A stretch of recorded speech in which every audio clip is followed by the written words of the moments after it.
Hello, skateboarders. Welcome to TSM Live Show, Season 5, Episode 4. I'm your host, Tommie Zam. This episode's guests are Jimmy B.A., John the Man Reeves, and musical guest, Remedy. You guys ready to get this show started? Let's do this.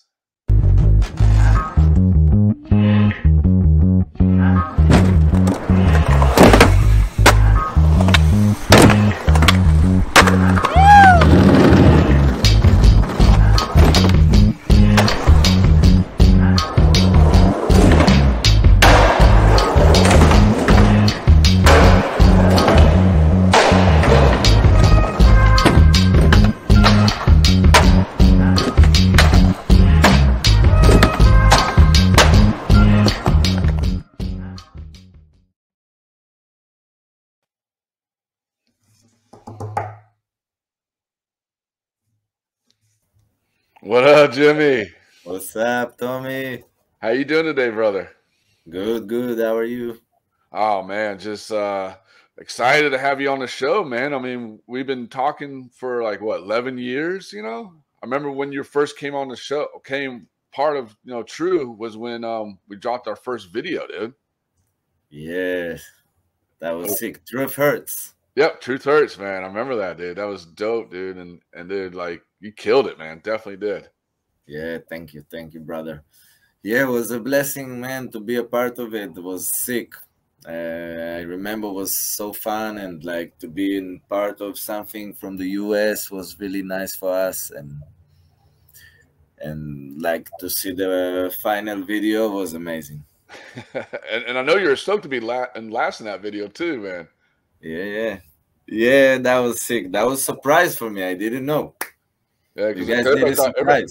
Yeah, because everybody thought Fabrizio Santos was going to be last, but I was like, nah, Jimmy earned it. Yeah, thanks, my man. Thank you for that, dude. No, seriously, it was a great surprise. Hell yeah. Well, were you ready to start this, dude? Yeah. All right, sure. Well, some of the people know who you are and some don't. Tell them a little bit about you, Jimmy. I'm Jimmy, skater from Israel, Jerusalem. I'm 30 years old, skating for 20 years. And that's what I do here. I do the skate school now. I have Schug. That's the name. Mm-hmm. That's right. And I do the skate school and do all the skating stuff here. Yeah. And so you grew up in Jerusalem. What was it like growing up being a skater in Jerusalem? That was really good, actually. Jerusalem is really nice city for skating. It's good spots now, even more than ever, but back in the days as well. And it was no skate parks in Israel, and we had a little shitty something from the 80s, but it was concrete. Mm-hmm. Then we skated, and like besides that, growing up was one wood park in Israel. Now it's getting crazy. It's like we have the best parks in the world. Yeah, but that was sick as a child. We have that concrete skate park, Gan Saker, and street spot, and it's a lot of downhills in Jerusalem. It's sick to skate. It was fun. No, definitely. And I mean, you guys like, growing up in, Israel, it's kind of hard. Was it hard for skaters from Israel to get noticed in like the other states and other countries and stuff, or is it easier? Back in the days was definitely harder. Now you have the internet and the Instagram, and a lot of homies is popping in the barracks and stuff like this. And there's magazines like you. But back in the days was even harder. It was no internet. Who knows the skaters in Israel, bro? Yeah. We still ride on camels for some people. And you have a skate shop out there too, Gillies, right?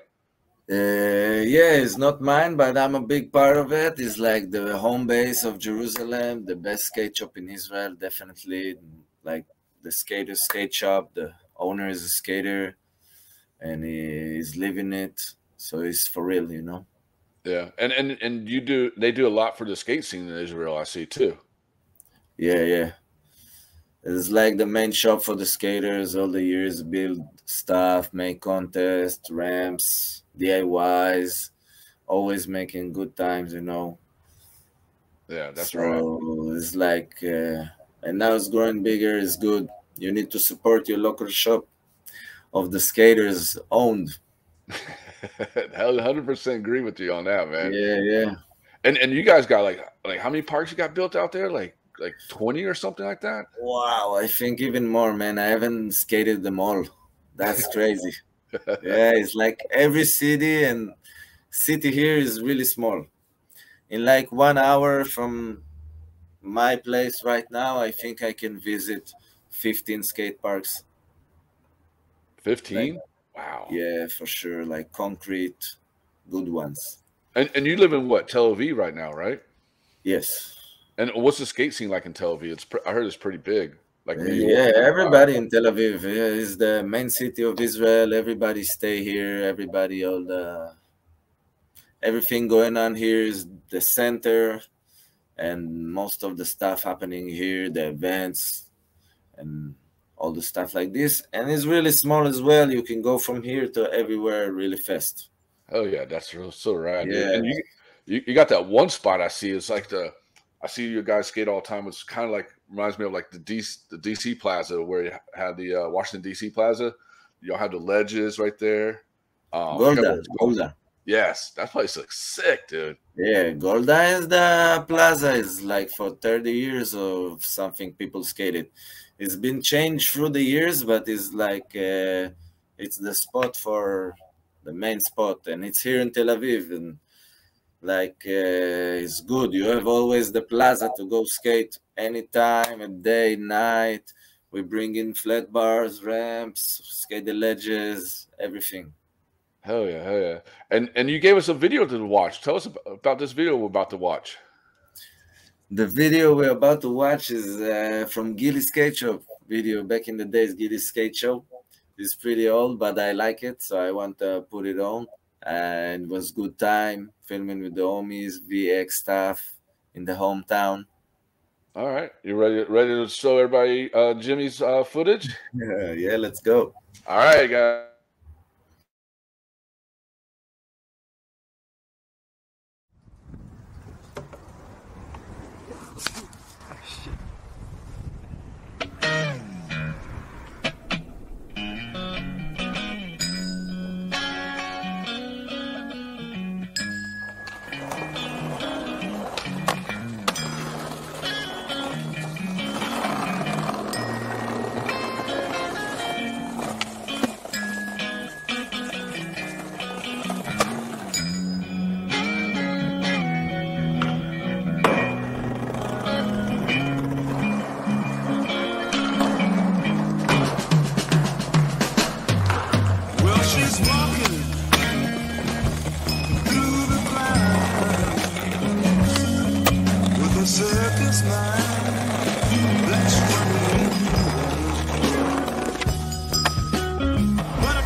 How's it going?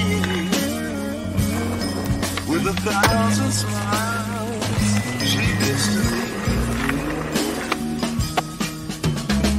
It's alright, she said, it's alright. Take anything you want from me.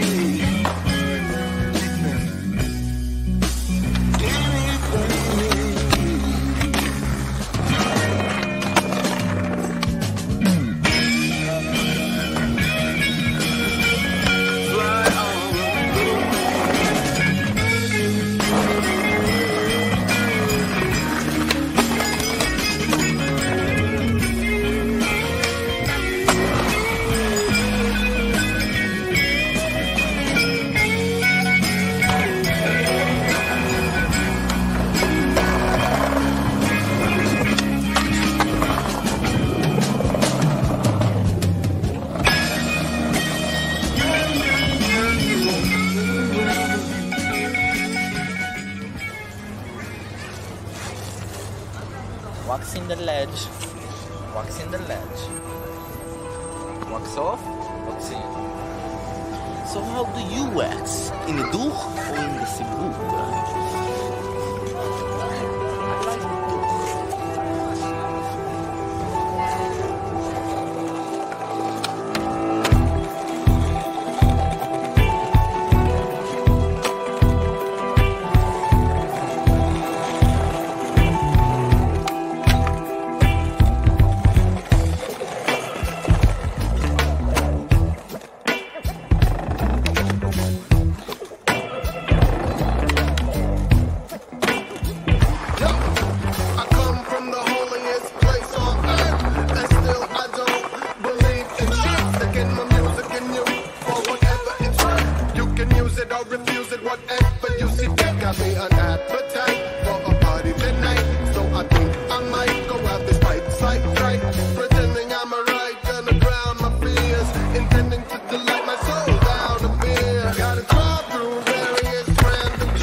Dude, that was sick, dude.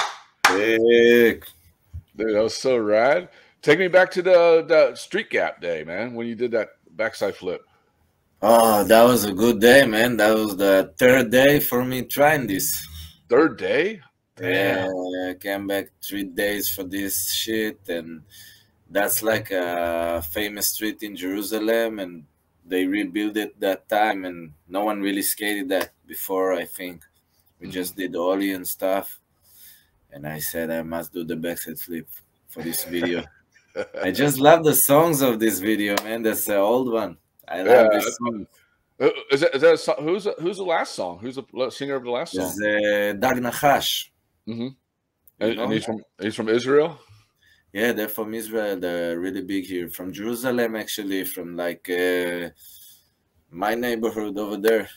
Oh, sick, dude. I loved it, man. Yeah. It's sick. And the guy who sing the song, he just wrote a book about like skaters in Jerusalem. What? Like part of it. Hey, Remedy, what's up, buddy? Peace, brother. What's happening? How you doing, dude? Yo, Jimmy, that was dope. Yo, you the man, son. You did your thing right there. Thanks, bro. Yeah, good shit, man. You're nice, yo. Thank you. Yo, you talking about Dag Nahas? Was that Mookie? Dag Nachash. No Mookie. What's Mookie? What group was Mookie in? Shabak Samech. That was right. Hadag Nahas, they're good too, man. Old, yeah, they've been around, right? Yeah. Yeah, blessings to those dudes, man. Blessings, yep. Hell yeah, hell yeah. Talk to you soon, Remedy. Yes, sir. Yes, sir. I'm here. Yeah. Hell yeah, that's so rad, dude. Yeah. Hell yeah. He knows, bro. Hell yeah. Yeah. Hey, Remedy's a legend, dude. He's a legend, right?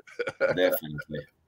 Hell yeah. And I'm gonna go back a little bit because I know you and me talked about this in the past. Like you trying to come to America to, for skateboarding and trying to get a visa and all that stuff. And it was hard for you. I mean, and like people don't understand like how difficult it is for a skater from Israel or somewhere else to get a visa. Can you explain that?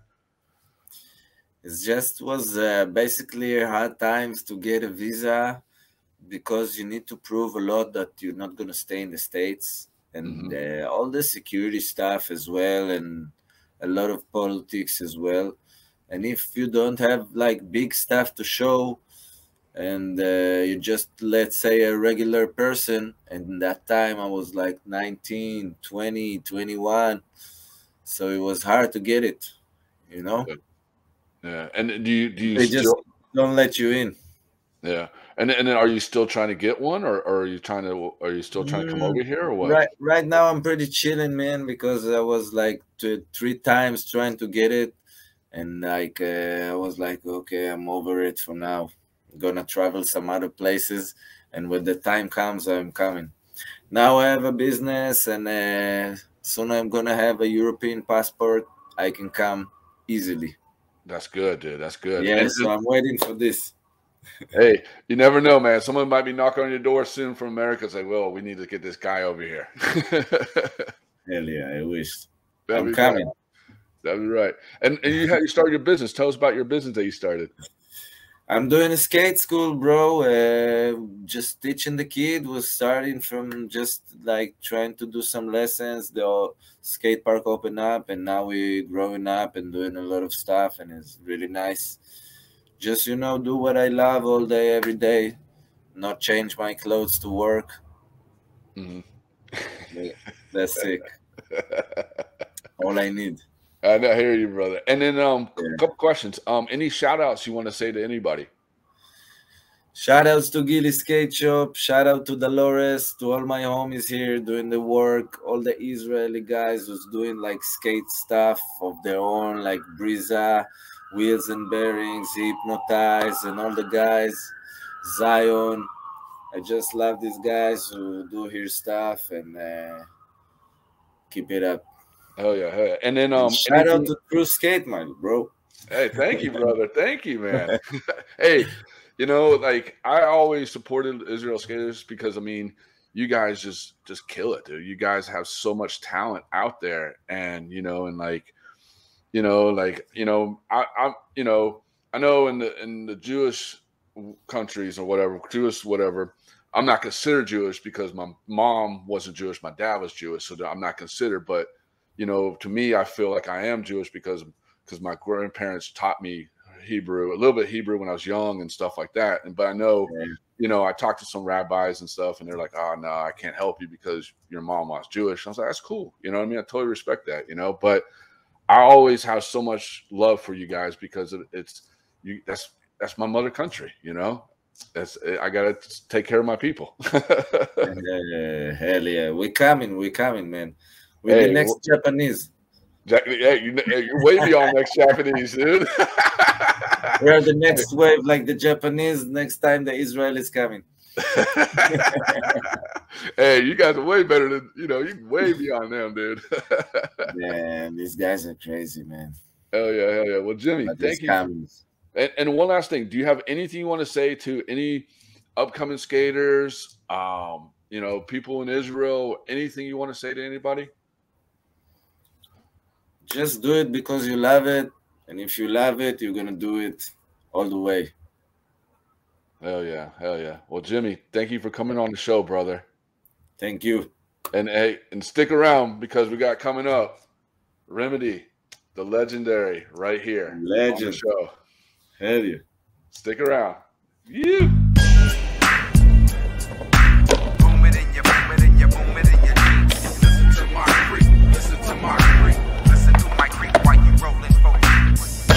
Picking a patch, picking my patch, you might get gas. Snatched up in the clutch of the woods, trying to take me from my scratch. Tickety tat tat, tickety toe. Get about 3 in a row. Grandma puff for the man that come out the tree, pickety presto. I'm harder than that nigga gusto, but I'm not the fake one. I come like Vietnam, dropping bombs like Saddam Hussein.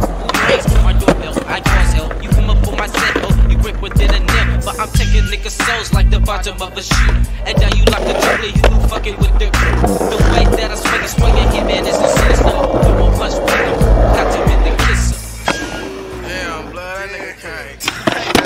Dude, gotta come tight, too. Damn, nigga, how you gonna come on this shit? Check out, I'm coming out. It's the nigga with the black blasted. Now I'm mashing. Now the block on the plot, nigga, watch my ass drop. Hey, what's up, Remedy? What's good, brother? Why you so low? How you doing, man? Oh, there you go. There you go. Yep. What's happening, man?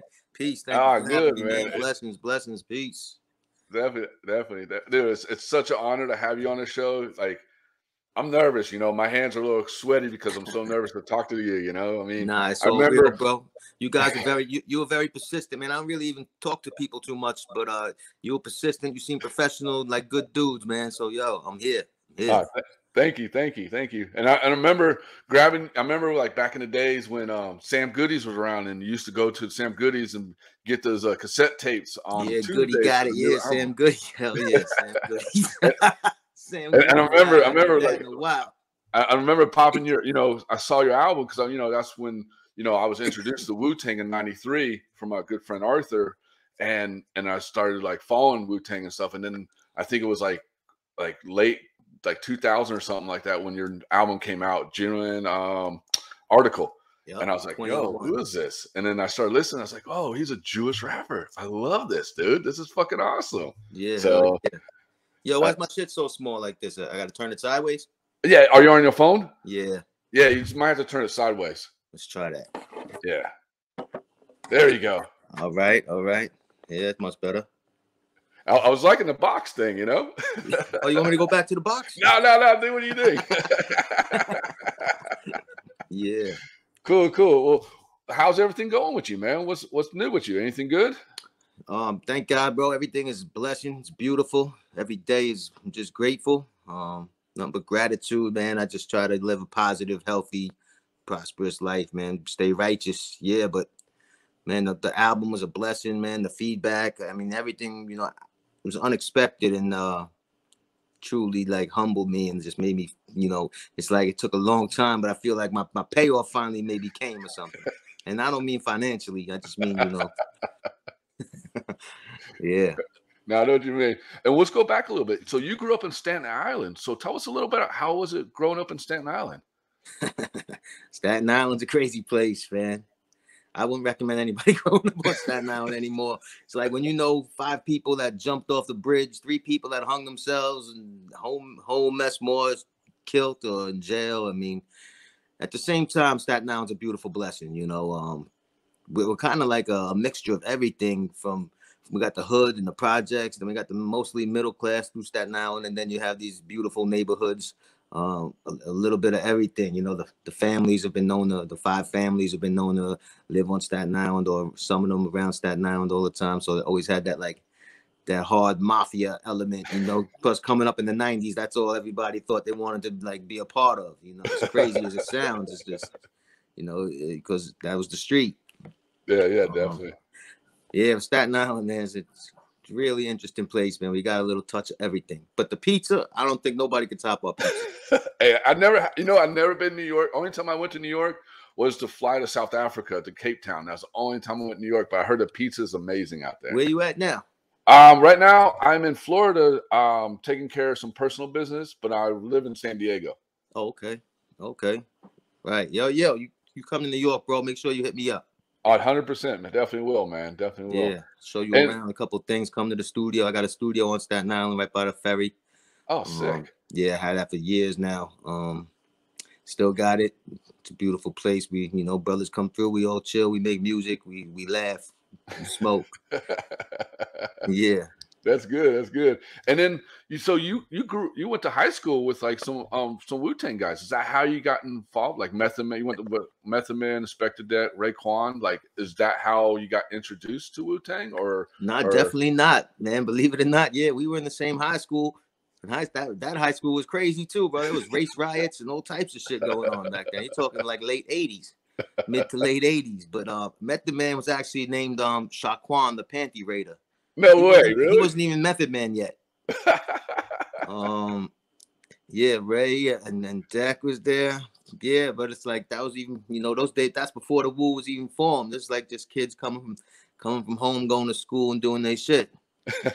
That's right, dude. And so how'd you meet with them? Did you like have like lunch with them or something, or like went to the same classes or something? I mean, we had lunch. I met him in the lunchroom, and I really didn't start building with the gods until probably after high school, when, you know, everybody was just in the street hustling, running around, and I played high school football, which is like a second family back then. You know, we were serious about it, and we were good, and that's where you learned a lot, even a lot of lessons of today. You know, you learn loyalty, brotherhood, family, a lot of good things. So high school football was big, and there was a couple of brothers from the hood out there. Pop the Brown Hornet. Oh, okay. You know him from GP Woo. He was on the team too. He's like a year younger than me.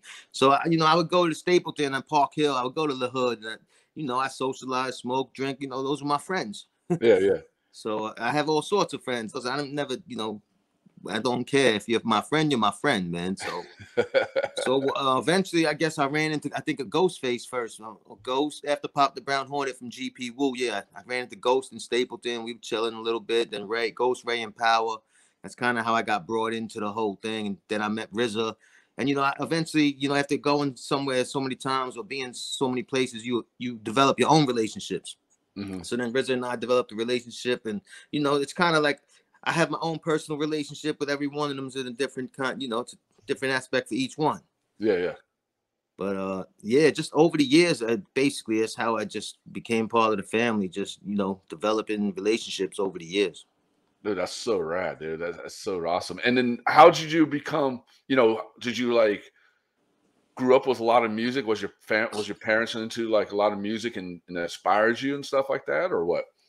You know, I don't think my parents were into too much music. They got divorced when I was like 8, so everything got thrown out the window around then.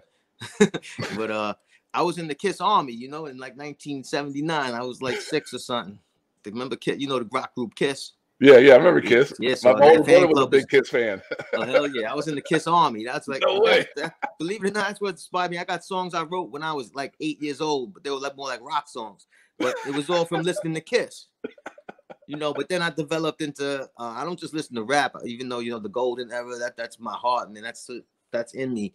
But at the same time, so is the Iron Maidens in me, Ozzy Osbourne's in me. You know, I love music. I just love music, and whatever takes me there, I'm going. Hey, was it New Kids on the Block on your list? Who? You said Jew Kids? Yeah. Jew Kids. Oh, Jew Kids? Nah, but yo, at the same time, man, I'm not mad at anybody's art. You know, if that's what you're doing, if you're into the pop culture thing and you're going after the 85% of the world that just follows everything they see and listens, then hey, go ahead, man, go get your shit. That's just never really mine. And RZA told me that a long time ago. He's like, Remedy, you know, if you don't, you know, sell out and like sign the papers with a major or something, you know, you're never going to get to where you want to be. And in a way, he's right. Because look, you know, you got, you know, all the guys that did it and signed to the labels, a lot of them blew. Even though now it's a different independent time. But back then, you kind of had to sign your life away if you wanted to blow. And I was with RZA and his lawyer one time. And his lawyer's like, you know, Remedy, you know too much. And that's not always a good thing. And a lot of people aren't going to fuck with you because of that. And he was fucking right. And, you know, but I got no regrets, man. I'm great. I'm good in life. My music feels good. I'm still doing it from the heart. You know, I'm not here to, you know, I don't need people to like and follow me that I don't even know or any shit like that. You know? Yeah. No, I know you're definitely fan. and it's awesome, too, that, you know, you're the first non-black, first Jewish rapper affiliated with Wu-Tang. I mean, how's that? Like, to me, that's fucking awesome. You know what I mean? Bro, to be a Jewish rapper for Wu-Tang, affiliated with Wu-Tang, that's fucking awesome, dude. And that's a lot of respect, dude. Bro, that's a beautiful blessing, man. You know, luck, timing, and asserting yourself sometimes too. That's basically what it all came down to. You know, luck, time, you know, where you are, people around you. But yeah, I mean, you're right. But that's also a lot of reasons why. Even from the beginning, why a lot of people just like hate on me or hated me, or maybe they thought they were supposed to be the one. That's their spot. Oh, fuck him. He's the white guy with the woo. They chose that Jew motherfucker. No, fuck that. Oh, we can curse, right? Is everything good? Oh yeah, you can say whatever you want to say. Okay. Okay. So we don't edit anything on this thing. All right. Good. Okay. Hey, if you got naked girls in the background, that's fine with me. Give me 10 minutes. All right. Yeah, though, you're right, though. I mean, that's an amazing thing. How to, so I guess that's one of a kind type of shit. Yeah. No, definitely. Yeah, definitely. I appreciate it. I'm grateful for it every day. I have nothing but respect and gratitude to everybody. And yeah, thank God.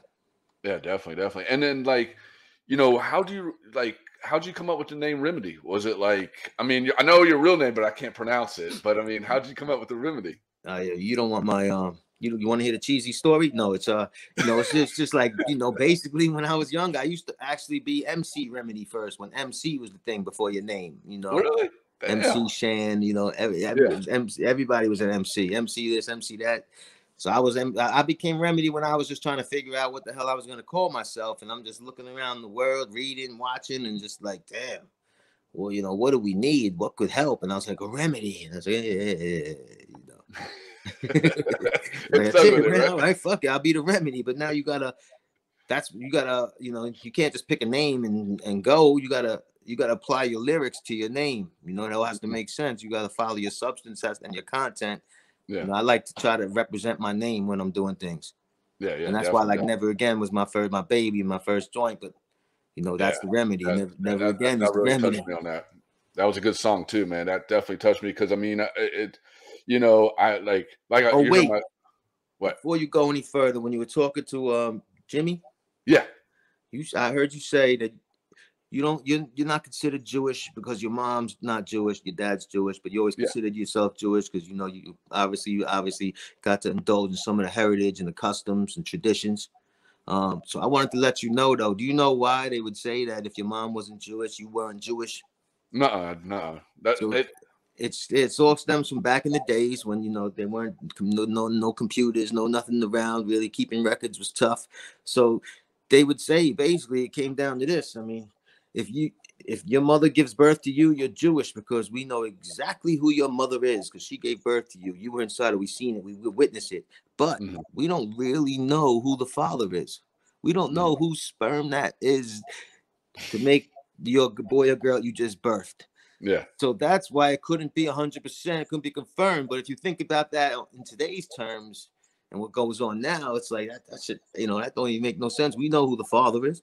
Yeah, exactly. I'm pretty sure you know who your father is. Exactly. Right.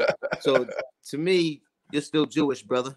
Thank you. And you should look at yourself as that too. If that's how you consider yourself and that's how you feel, you should look at yourself like that as well. And I would never tell nobody that shit again yet. But you're right, though. That is how the tradition and what they say. Oh, if your mother's not Jewish, you're not either. But I just gave you the reason why they used to go by that rule. Yeah.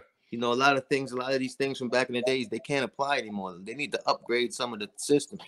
They're already changing all the definitions of all these words out there. That's pretty crazy too. Yeah. That's a whole nother conversation. That is definitely. That'll be a conversation when you and me are hanging out in New York eating pizza. Yeah, exactly. But it is true because I mean, like, I always gone to I always got my, talk to a rabbi about getting my apartment blessed or the house blessed, and the first thing they asked me is like, "Are you Jewish?" And I'm like, "Yes." And then like, "Is your mom Jewish?" And I'm like, "No." And they're like, "Well, we can't, Then you couldn't do it free, and then he'll come back and say, "Oh, well, I'll charge you $500 to bless your house," or whatever how price it was. And I was like, "No, I'm good, thank you." I'll just get some. I'll bless it my way. You tell, man, that guy is foul right there. Hey, there's some of them, and then like. I don't know. I just keep it going because it's in my family. It's in my blood. You can convert too if you feel like you really needed to. Yeah. But, Jewish is more than just a religion, man. Like you said, it's in your family and your blood. And that means you experience the customs, the traditions. That's what Judaism is about, as well as the religious side of it. That's why when people say, "What are you?" They want to know if I'm Italian. They want to know if I'm Puerto Rican. And when you say Jewish, you're Puerto Rican? Really? You look Puerto Rican? Nah. You say Jewish, and they're like, "What? That's a religion, not a nationality." I'm like, yeah, but listen, man, Jewish to me is more than just a religion. To me, it is like a nationality. Yeah. That's what everyone said anyway. Oh yeah, there's that Jew over there. Look at my nose though. Yo, see that? It looks Puerto Rican to me a little bit. Oh, it's good. No, I definitely know what you're saying, man. And my parents always told me, it's like, just be careful what you say out there, because there's people, and I know it, that there's people who are against us, against, There's a lot of those. And my parents always told me, it's like, I always worry about you because you always promote yourself as a Jew and stuff like that. And they never didn't deny it, because my mom was Polish and my dad was Jewish. And, and my dad grew up in Jersey, New York area, and he was he was a Hasidic, he was taught as a Hasidic Jew when he was raised as that. You know? Man. And you're Jewish, bro. That's half for you right there. Yeah, definitely. I got the beard. That's what I mean. So if it wasn't for those stupid rules back in the day, they'd be saying, yeah, of course. And then, when my parents grew up, they my they mom didn't was make you Catholic. Hasidic? I'm sorry. Go ahead. They didn't drive you into Hasidism? Yes. They did? So you were a Hasidic Jew growing up? Oh, no, I wasn't. My parents were. No, but they didn't drive you into it as a kid? No. They didn't have you doing that? No. Because my mom was Catholic and my dad was Jewish. And back in those days, they grew up in Pennsylvania, outside of Pittsburgh, Sharon Farrell, PA. And so my mom's family didn't want my mom date my dad because my dad was Jewish. And my dad's side of the family didn't want to date my mom because she was Catholic. And then back in those days, they were really strict. Yeah, you gotta stick with your kind, right? And so my parents said, fuck it. They got married and didn't tell them that they had a kid coming. So they got married. My dad joined the army and my parents been together for 70 something years. Wow. That's they're passed away now. But okay. That's the reason why I'm here in Florida. But God bless. Yeah, definitely. That's beautiful. Yeah. And so, so we were together forever. And so, and then my dad's parents, my grandparents, raised me more Judaism, taught me I don't know as much of it, but I mean, they taught me like Hebrew, stuff like that and everything. And that's why I was more raised and everything. So. Wow. That's dope though. Yeah, man. But yeah, you are what you are what you say you are. Thank you. That means a lot to me, man. Nah, bro. Yeah, be proud of that shit. Fuck that. There's only like 12 million Jews in the world or something like that. 13 million Jews in the world, I think. But I consider you one of them. 13 million and one. Because we just got you transferred over. Hey, I got nominated by Remedy on the show to be Jew. No, you don't have to be, bro. Be what you want to be.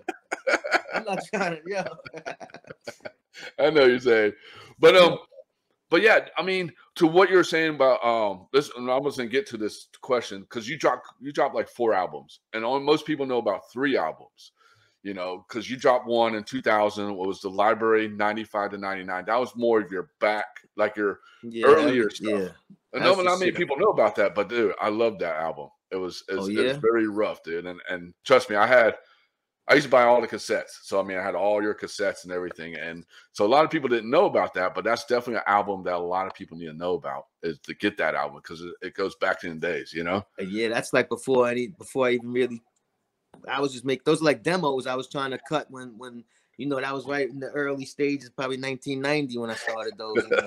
I just went back, I just found cassette tapes of like 20 more of those types of songs. Are you serious? Yeah. I got a whole bunch of stuff.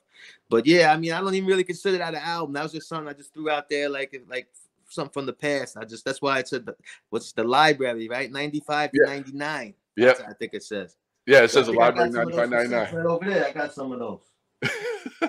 I'm gonna show you some shit over. You can go grab it if you want. Stuff.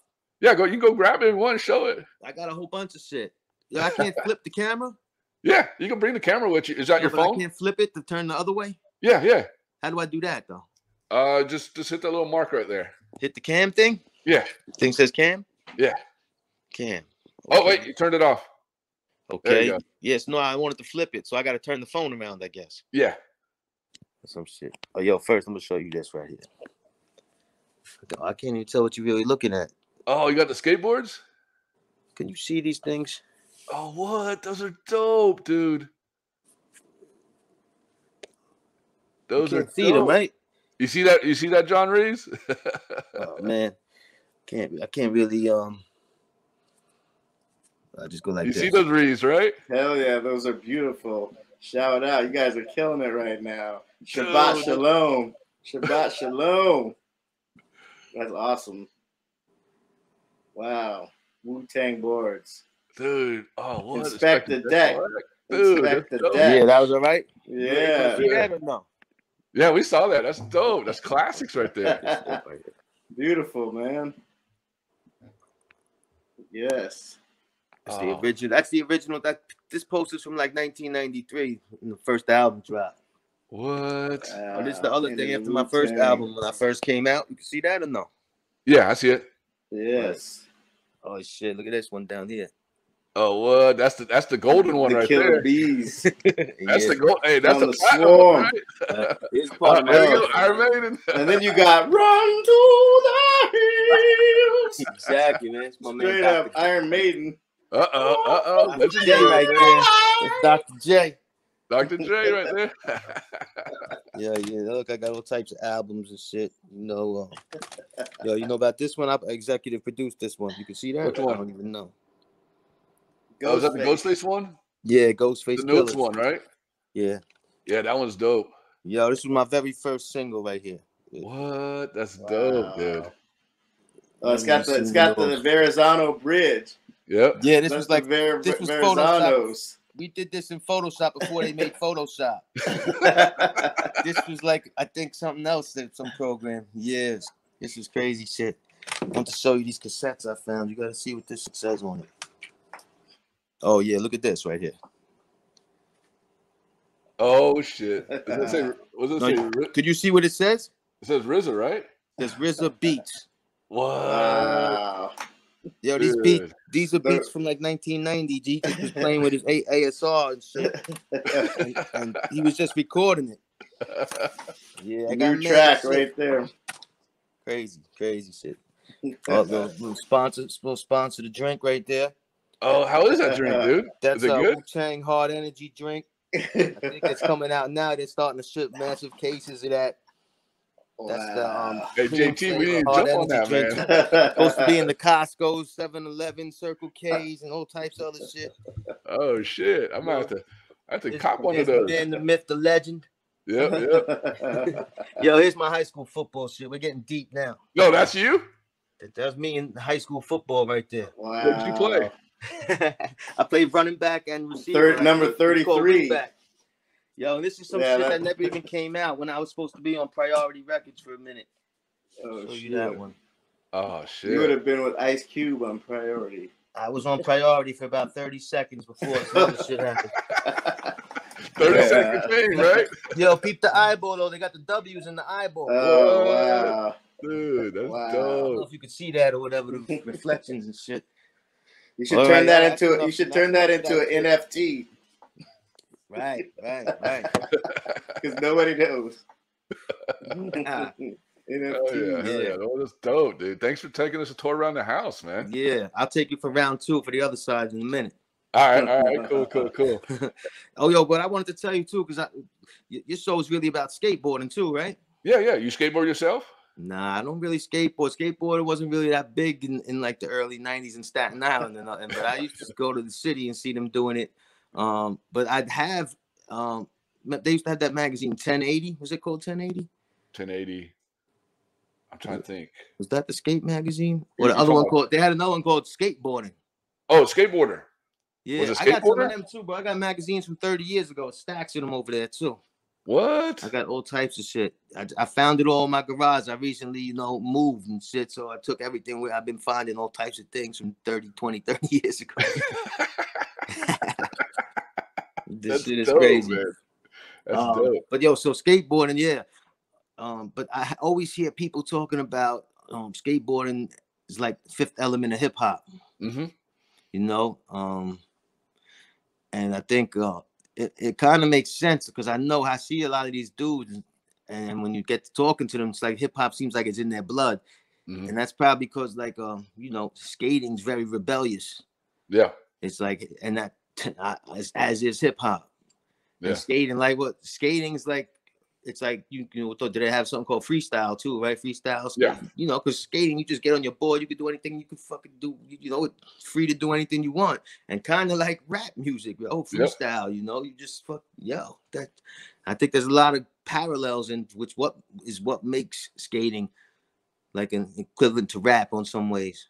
Yeah, no, it's true. I mean, the skateboarding and music, all types of music, you know, it goes together because you know, music is like freedom. It's like what you said. It's just freedom. It's just you put the headsets on and you just let your mind just go. Yeah. And that's what skateboarding is about. Skateboarding is the exact same thing, and that's the reason I got into it back in the 80s is because it was just my way of getting away from high school days or middle school days or real world and just jump on the board and just go.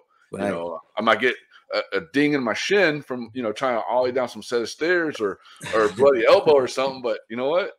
I felt good. Yeah, right. You were free, man, like you said. I mean? You were free. Hunting beat those days, right? Now you get a little older. Your bones are starting to hurt a little more, right? Nah, I'm 27 right now. You're only fucking 27? Nah, I'm joking. 47, but you know, the new 27. 47, yeah, that's when the bones start hurting a little bit, you know, a little more. But what I was going to talk to you about is about your album. So you got Library 9599 came out 2000. The General Article came out in 2001. Code Red came out 2003.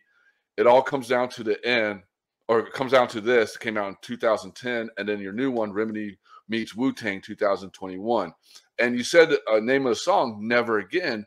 And I have noticed, and that's one of my favorite songs, and you have a lot of good tracks on there, but Never Again is on every single album. Is there a good reason why? I mean, that's nothing bad or anything, but I'm just curious. There's some great reasons why. All right, so let's talk about Never Again. You know, Never Again is like Holocaust education in 4 minutes and change. Mm-hmm. Okay, Never Again, like we're going, you know, anti-Semitism, talking genocide, and look, right now it's 23. When Never Again came out, 98. Yeah, 90. Right. So 98. It's the Swarm album. The Swarm album. Yeah. So it's 24 years ago, and the same shit's going on in the world: genocide, anti-Semitism, and everything else. Anti-everything. Anti-Asian, anti-black, anti-everything's going on. So for one reason, it's the importance of the song and the meaning of it. Another reason is it's been a while since I dropped anything. So I figured on this album with the Wu influence, you know, I might get a lot of eyes and ears on it. So another reason to say, okay, let's put Never Again on there, because a lot of people maybe you could be introducing a whole new genre of people to this Never Again. Number 3, I made some changes to it. I added some violins. I think I did a new outro.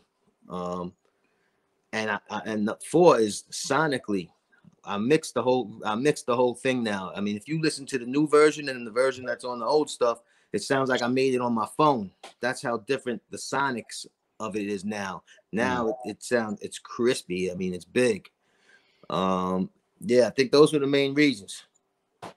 Yeah, and it's a touching song because like what we talked about before, like my family.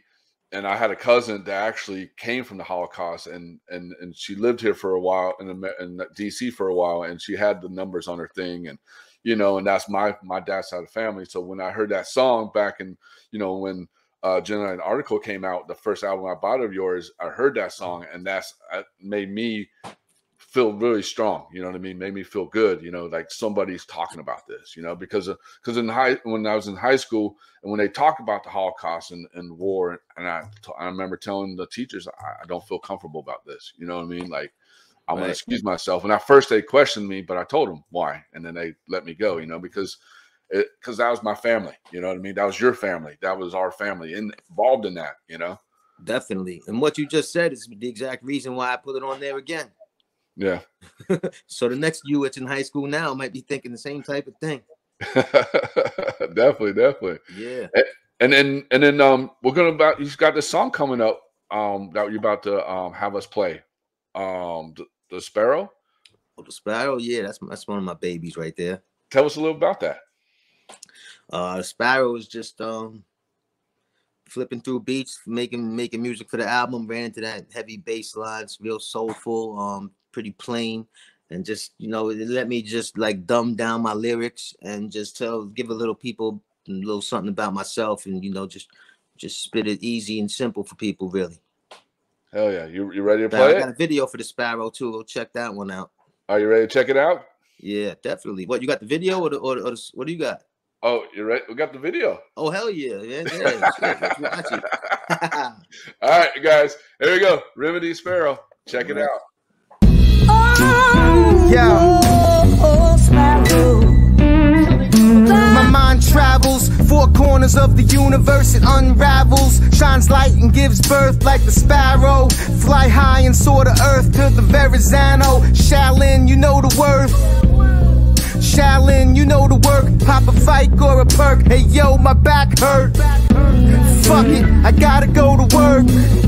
It feels like the whole world's cursed. So yo, never get addicted, never get caught, and you'll never get convicted. You gotta know your limitations, everything in moderation, manifest your own creations. Cause life is what you make it. If you're poor, it's for the taking. If you're rich, you just forsake it. You're a snitch, you flipped and faked it. Dig a ditch, you're jumping naked. It's a bitch, the things we're faced with. There's a glitch up in the matrix. Hit the switch, get back to basics. And live long and prosper. Sing your own song, fuck a Grammy and an Oscar. As for me, I'm no imposter. Actually, I know some gangsters and some mobsters.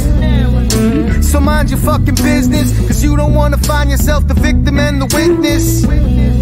Have you begging for forgiveness? Remedies the way of life, I was born to live this. Sparrow.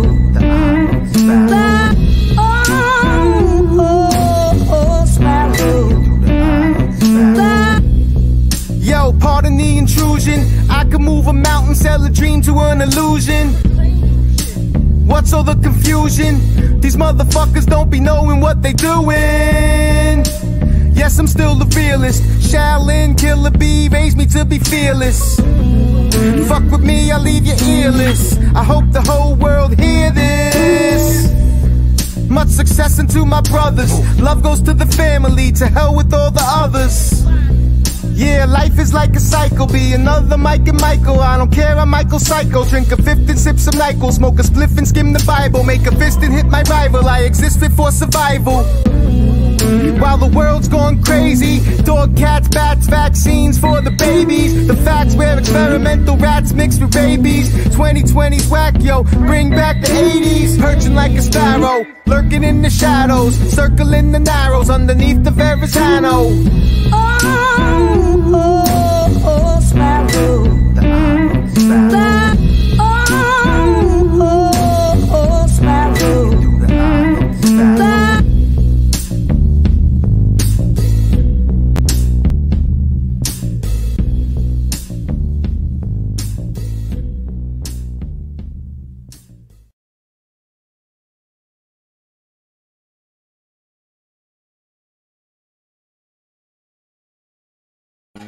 Yeah, that was dope, dude. Yeah, man. That was a good track, man. Definitely was. I like how you said bring back the 80s. Yeah, bring back the 80s, man. 2020 was extra whack. Oh, it was definitely extra whack, dude. I actually made a lot of the album in 2020. Oh, really? Yeah. You had a lot of that freedom, huh? Free time, right? Yeah. One of the videos, I didn't even put it out yet, is shot at the spot I was quarantining at for like 2 months. When my pops was down in Florida, I went and visited him, stayed with him. For like you couldn't go nowhere right when it happened. So I just stayed there. And then I said, yo, I actually shot one of my videos myself with my phone. And then I had the guy enhance everything. That's yeah, right, wifey was my cameraman. It's called Calculated Risk, though. That's on the album. That one's coming too. That was a good song, man. Your whole new album, you know, if people haven't got it yet, is Remedy meets Wu-Tang. It's such a classic. There it is.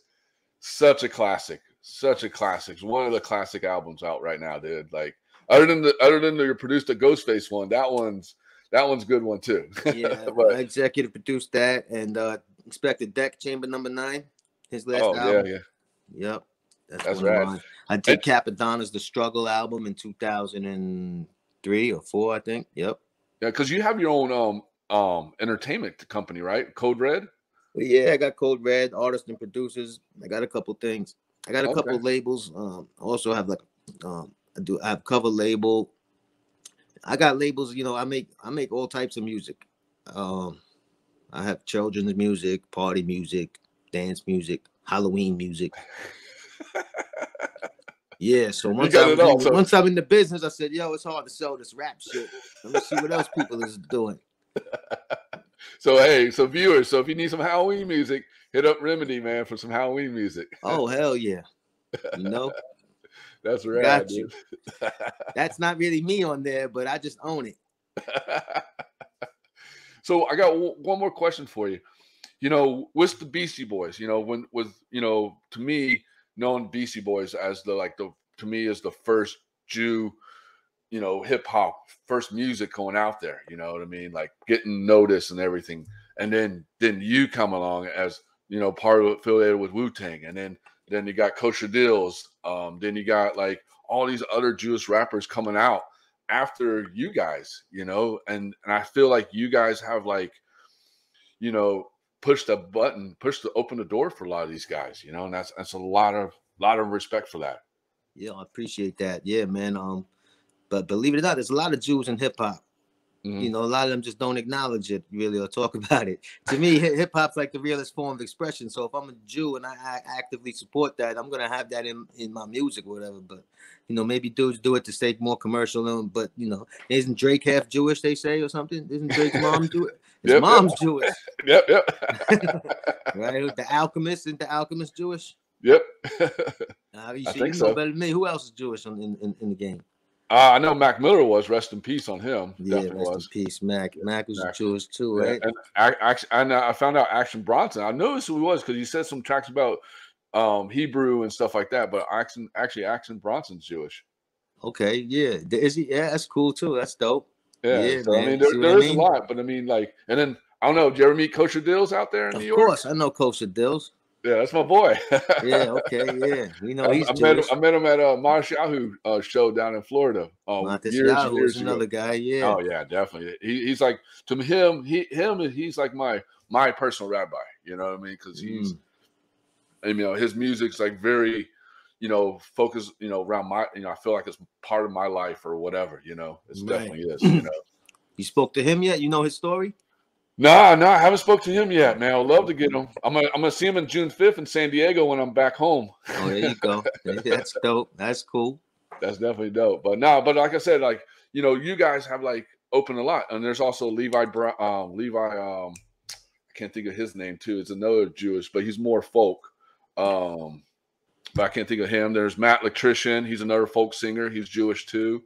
So I mean, there's a lot of guys, but I feel like you and Beastie Boys, you know, have made it more out there. You know what I mean? You guys, I pushed it out there more for these guys to come out more, you know? Yeah, Beastie Boys, you know, that's one of the illest right there. License to Ill is still definitely in the top 20. Yeah, I love that album. But Beastie, yeah, that was a big inspiration, just seeing, you know, white guys doing it when, you know you're really a visitor in the game. So, you know, you just seeing white guys doing it and succeeding, yeah, it's inspiring. Oh yeah, that's awesome. And then another question too is where can people find you at? You know, do you have a website? Do you have like a Instagram, anything like that? Yeah, of course. I got my Instagram, I think, is Remedy Woo. Okay. I think my Twitter is Remedy Ross. Check me out. I think I got merch and vinyl on ghostfacemusic.com. Check that out. There's a lot of good Ghostface merch on there as well. I think those skateboards are probably on there. On SpectreDeckWorld.com. That's where Dex is. SpectreDeckWorld.com. Check that out.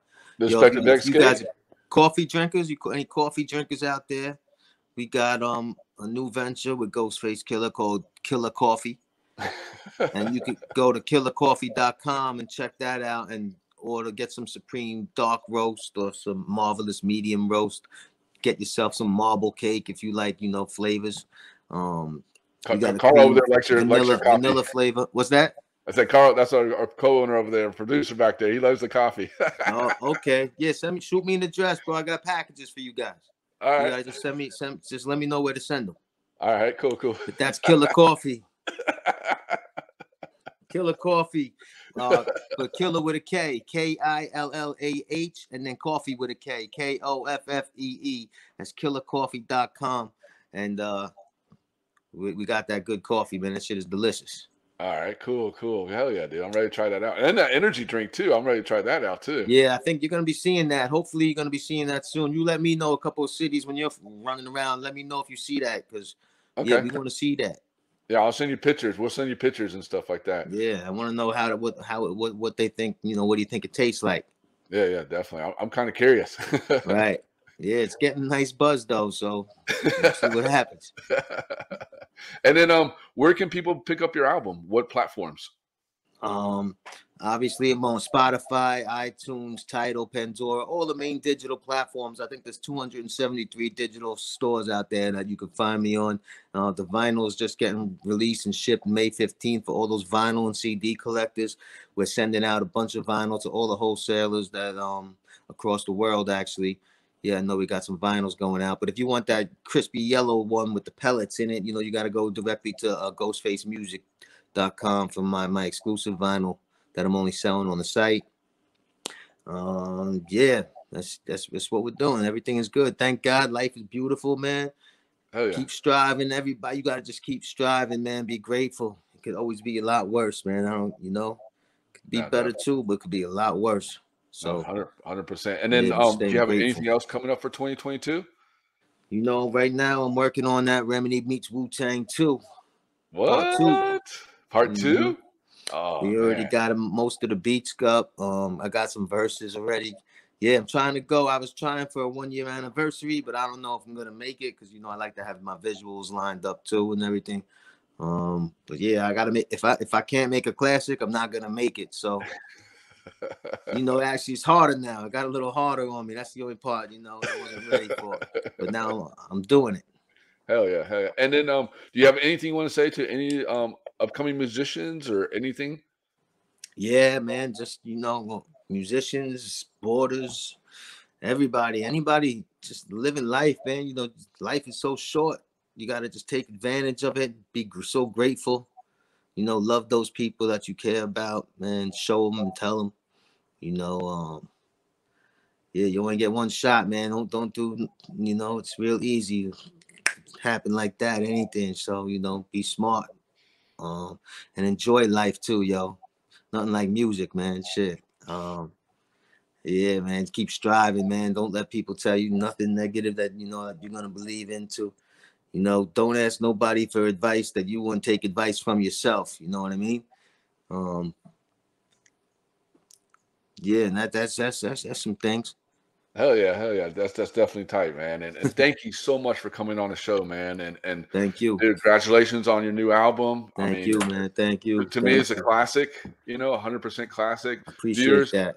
Viewers, you haven't got a chance, get it ASAP.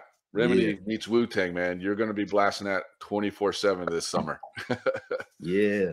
Well, stick around because we got JTMR, John the Man Reeves, coming up next. You ready for him, Remedy? Peace. Yeah.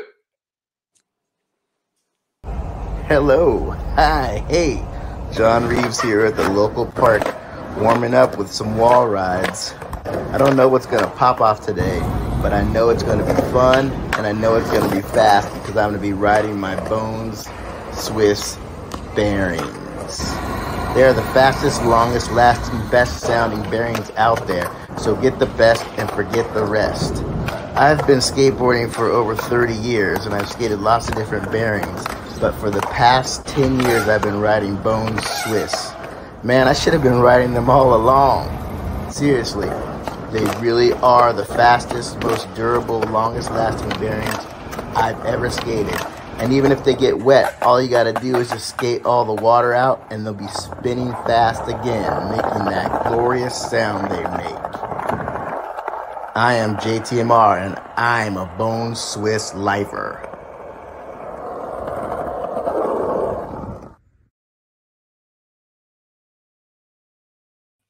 Yeah. What's up? How's it going? Vern sent me going, that like a Tommy? while back, and I was like, "Oh, I got JTMR coming on the show. I'm gonna save that for his episode." Nice. I Shout felt out like to Vern. I felt like it was a good intro for you, man. Cool. Thank How you you for doing, playing dude? that. I'm all right. I'm holding it down here.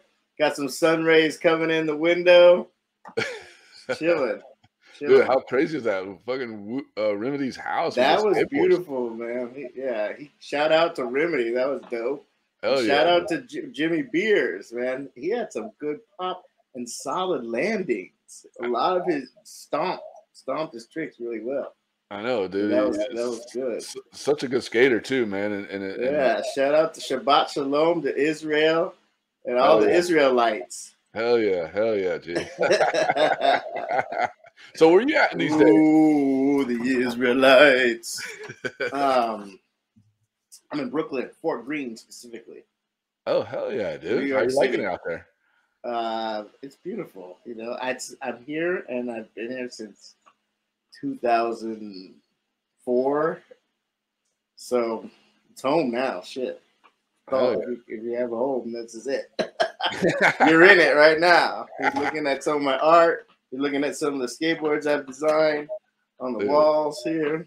Dude, that looks sick. You're looking at my motherfucking Starburst clock. I like that, dude. Sun style. I like that. That's dope, dude. Yeah, vintage. That's sick, dude. Vintage. Were you ready to get into this?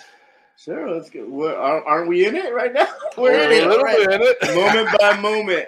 I don't know what. Let me tune in real quick. Okay, all right. Now we're in. Now I'm joking. Now we're in. All right. So tell us about growing up in San Diego. What was it like growing up there? San Diego is so beautiful that you don't realize that you're in paradise when you're there. It was great to grow up there. It was normal childhood, suburb of San Diego. After living in New York City, you don't really understand what it's like to be super condensed and in an urban population when you grow up in a suburb of San Diego. The closest place is LA, but I don't even know LA as much as I know New York now. So it's just a trip. Like going to Southeast San Diego and going to some schoolyards out there and skating, and down to Tijuana, maybe a little bit like that, but you don't get that when you're in certain suburbs of San Diego. You just get the beach culture. You get playing two-hand touch football on your block. You get big wheels, toys, and then you get a skateboard and you go to the beach, and then that's just part of the whole culture. Yeah, Southern California. You know, it's like you watch certain 80s movies depict it perfectly. It's like if you watch Stranger Things, the kids on the bikes riding around in the suburbs, these like E.T. shit, like movies like that, they depict that childhood growing up in San Diego. Not like Baywatch, right? No, that's maybe later when you move to the beach. That's when you're 21, right? Yeah. Living in PB and Mission Beach. Exactly. Well, that's where you started skateboarding at, right? Like San Diego is like when you first got your that's where you got your board and everything. There was older kids on my block in San Diego and Mira Mesa that had skateboards, you know. So and then we saw them skate, and then we got boards. Like my first board was from Toys R Us. It's fucking Nash, Target, or he said Thriller. Like Michael Jackson was big at the time. I remember that board, the red and white it was all white, and it was like a pointy nose, square tail, and it didn't have grip tape. It had like glue with like black rock grip tape spelling out the word Thriller in cursive on top. That was my first board. I don't know even. I wish I could still have that. I don't know what happened to it, but people know about those type of boards. There's Volterra, this other brand. There's like Nash, Volterra. And Nash was one of the ones I think that made the Thriller.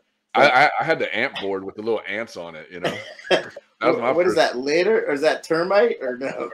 I don't remember what it was, okay. But it had that fake grip tape on it. Oh yeah, that's crazy. And then like my buddy, he actually his dad got him a real Palparelta board. And he got the Ripper. He got the Bones Ripper board, and he built his quarter pipe on his driveway. And then from there, it was just like quarter pipe on the driveway, learning kick turns, learning all the stuff, and then birch slides and stuff like that. Yeah, well, just like I don't even know if I knew what a Bertleman was at that point. It was just like whatever you could. Kids knee boarding, butt boarding, catamaraning down hills. Yep. There was this one hill called Revelstoke, and that was the biggest hill in our little 6-block radius that we could go be at, and be like, "Did you skate down Revelstoke? He rode down standing up." Like it was a big deal just to ride down this hill. Like that. This is way before GX 1000 bombing hills. Dude, that video was sick, dude. Yeah. Well, that's cool. And then like growing up in San Diego and starting skateboarding out there. I mean that's pretty awesome because I mean for me growing up in Pensacola, Florida, and skateboarding out here, we dreamed about skating California, San Diego, LA, San Francisco because you guys had like beautiful fucking roads and best skate spots. Where we over here, we had like gravel and like damn, you fall, you got your whole hand like bloody up and everything. Well, yeah. That's the thing is like the sidewalks in California that's one thing there's no erosion. The weather doesn't change, but I figure that Florida would be similar to that compared to like up here, the East Coast and the Northeast. You get the snow, the sleet, all the cold weather. It deteriorates everything, so it's hard to ride hard wheels. Yeah, and so I mean, Florida wasn't like that. No, man, the roads suck, dude. Yeah, sidewalks are horrible. You got big wheels and you still ride slow when you cruise on the sidewalks. Wow. No, so there's like the only thing I remember Florida, Buck Smith. Oh, Buck Smith, like with Kona. I knew about Kona, later in the mid to late '80s, like Kona Skate Park. We knew that was in Florida. Yeah, so, Kona is like Jacksonville's about 6 hours from me because I'm on Pensacola, so I'm on the lower Alabama side. That's where I'm at. Oh, you're like are you in the Panhandle area? Yep. Or is that's like below Georgia and. Yep. Panhandle, and, Alabama. Yep, I'm on the borderline of Alabama. Then damn, get the raccoon out of my truck. Hell yeah, honey, get gun. We got dinner tonight. Wow. Okay. Last time I was there, we were in. Cause didn't you come to a demo in Plus Skate Shop or something like that? Somewhere in Alabama, we did. I think. Oh yeah, that's right. I can't remember, but so long ago, I don't know exactly. That was just like jump in the van, get out and skate. Go next town, get in the van, go out and skate. Stop at the hotel, whatever. Get some beers, party. Then next whatever town. happens. Yeah, but I was down there in the Gulf of Mexico with my family. Destin, Florida. Yeah, that's about Destin. 30 minutes from me. Yeah. Oh, okay. That was beautiful. We were down there. My brother-in-law rented this big house. My niece got married. We went on this speedboat. The whole family were dolphins. Were jumping in the waves by us and shit. We went snorkeling a little bit, seeing fish in the Gulf of Mexico. This is definitely before COVID. Yeah. Before COVID. Yeah, I don't think I was here. Beautiful down there. Yeah, I wasn't back in Pensacola, but I came to Pensacola during COVID. Okay. So that's a half an hour from Destin. Yeah. So now I know exactly where you're at. Hey, come on over, man. I got a nice pool. We can go swimming. Cool. Yeah. But I mean, back to the thing.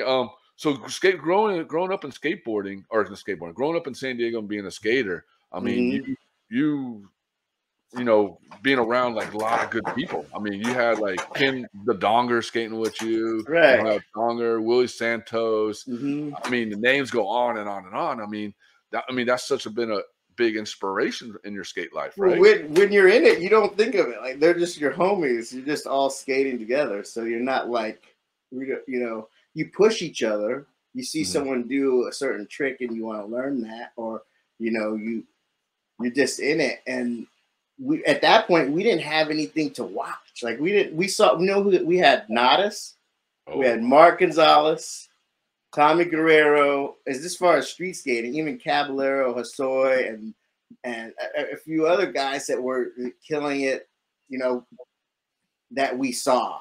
That was the map that we saw. We didn't have Tony Hawk's Pro Skateboarder or any like things. We had the magazine that maybe came out once every month. You know, you get a magazine somehow and you'd see what was going on. And then you had VHS tapes. So the first video I saw was Future Primitive. Yep. And that's the PAL video with Tommy Guerrero going down the hill in San Francisco with the baby blue board. Yep. And he's fucking killing it. Just flowing. And so that was a big influence. And then later we started to see the Orange County, Costa Mesa, like Vision guys. And that's when we started seeing Mark Gonzalez. And then of course there was Alva and all the Alva boys and Dogtown for sure, Z-Boys. Yeah. That was a big influence before, you know, H Street happened and all that. But as far as being with like the caliber of skateboarders that I was skating with, we didn't know because we were all just doing it. And sometimes we were making up shit that we didn't even know we were landing. Like the first tray flip I did off of a curb. And I didn't even really know what the board did, but I landed it, and I was You're like this. I landed it. I don't know what it is. And then it perfected, you know. And then it's like, you know, it got really precise, and people really know what's happening with the board. There's, of course, before that there was Rodney Mullen and Freestyle and Primo Desiderio, and even guys like Don Brown was freestyling. Pierre Andre, the Etnies guys. Yeah, we would see, but you know, it was launch ramps, bonelesses, slappies, you know, street plants. It was like we would see, and where I grew up in Mira Mesa, there was also a skate house with like Reese Simpson, Vert guy, and Dave Crabb, and this guy Jim Wolverton. What? Jim Wolverton used to go around the Mira Mesa Mall and do slappies and like red curb, and we would just see these guys jumping up and spinning their boards in their hands and jumping off the trash cans and landing it like this like punk rock, boneless slash, like that type of skating. Yeah, was what I saw. So we just evolved from there. Dude, that's so rad. I mean, that's so rad to see those dudes just fucking just doing that. And you're probably what? How old? Like 8, 7? No, I don't know. Maybe I don't know, 10, 11. 10, 11. And then being 10, 11, seeing that, you're probably like, maybe. But I didn't really start skating until 13. So I might have been a little bit early. Like I count. We had boards, but I count really knowing how to skate when I learned how to ollie. So that's 13. Around that, because breakdancing was the shit before that. With this head spins and pop locking. Look at you! Hey, I remember was it breakdancing? Breakdancing number 1 or 2 that came out. 1 came out. Breaking 2, Electric Boogaloo. Yes. Breaking Beat Street. It's all about Beat Street. The Beat Street was the real one. That's like hip hop. That's straight up New York City and the real origin of b-boying, which is hip hop. The elements, what Remedy was talking about. He said the elements of, he said skateboarding is being considered the 5th element of hip hop now. Yeah. Of all the graffiti writing, DJing, breakdancing, MCing. And that's so awesome. Skateboarding's so punk rock too. It's all because it's rebellious. It's all the same. It's funny that he's like talking about any music. Because right here, one of my favorite records, Donovan, Hurdy-Gurdy Man. I got that right here. I had a bunch of records. And then I got the Dramatics Old Soul on the turntable right behind me. What? It's like dope, dude. All levels of music can be inspiring. And that's what I said about skateboarding. Skateboarding and music goes together. You know, like you said, punk rock, hip hop. Not country. I don't see anybody with country. Country came later. I don't hate country anymore. There's certain ones that I won't fuck with, that I still don't like. But the Johnny Cash and the Waylon Jennings, some of that stuff is really good. I mean, you ain't gonna see somebody with was it George Black or whatever his name is on the video part. George Strait. All right, I'm dropping my next part's gonna have it. I got my banjo on my hand. I got all many styles. Yeah, definitely. Yeah. And then one of the things, what got you in this, put you out there was Shackle Me Not, 8th Street.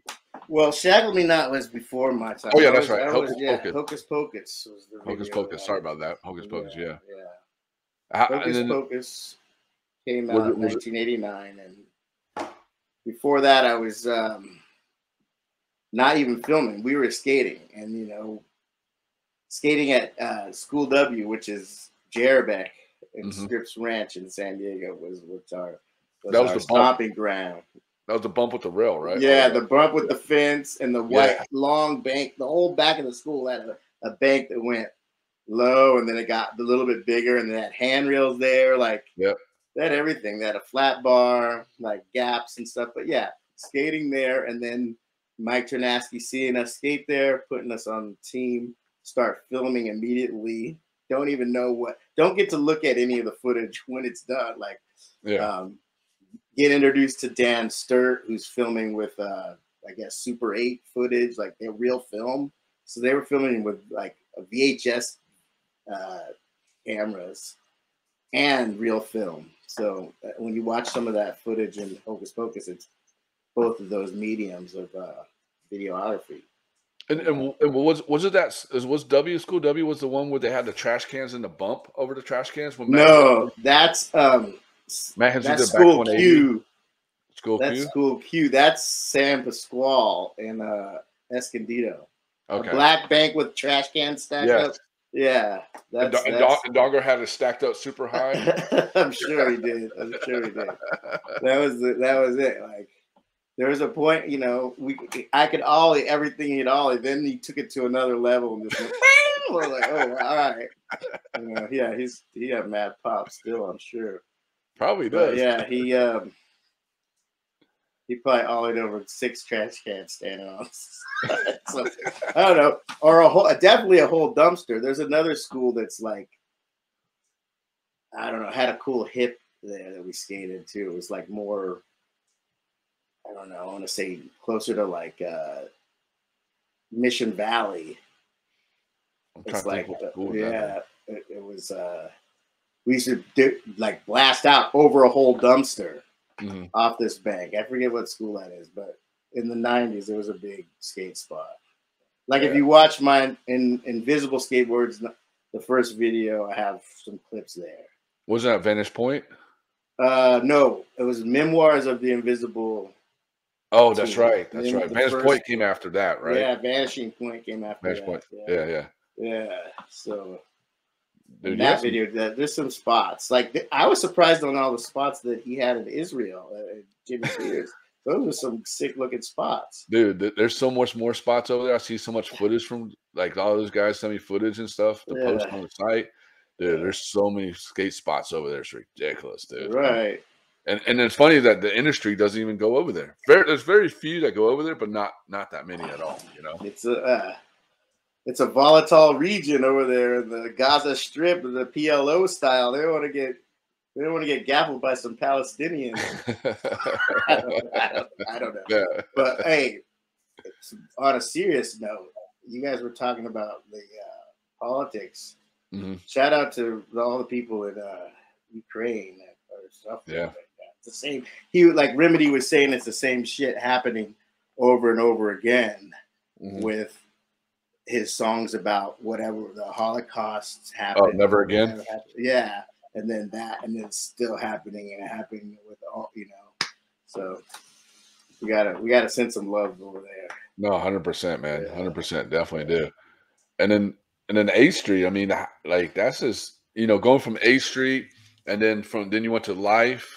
Yeah. And then riding with Ron Allen and Sheffy. Right. What was that like, dude? Like with having Sheffy and Ron Allen on.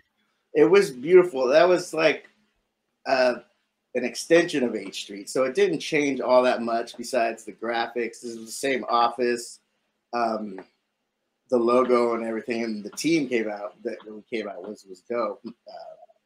We had like Jesse Newhouse, Ron Allen, you know, Noah Selaznick, this guy Aaron Vincent. Those guys both went on to become really prominent pro snowboarders.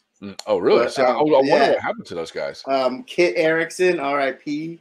Yeah. Kit, you know, yep. He was a big part of Life Skateboards. Sheffy, of course, he had the banging in the part, the legendary part, but he had, and every, you know, but there's a lot of firsts that went down in that video, like, you know, Donner kickflip off flat over the trash can, kickflip tail grab over a trash can off flat. Come on, like crazy. And you did one of your first two, right? Kickflip front 360. Oh yeah, though that was later. That was in. That was later. Okay. Kickflip front 360. Yeah, no one was doing that shit when I did that for the troubleshooters. In live video, it was stand up, frontside nose grind on a full size table across that. No one that hadn't been done. Yeah, that was insane. I remember that. I rewatched your live video part, and I was like, dude, I mean, you definitely did a lot of sick shit. Thanks, man. Appreciate that. Appreciate that.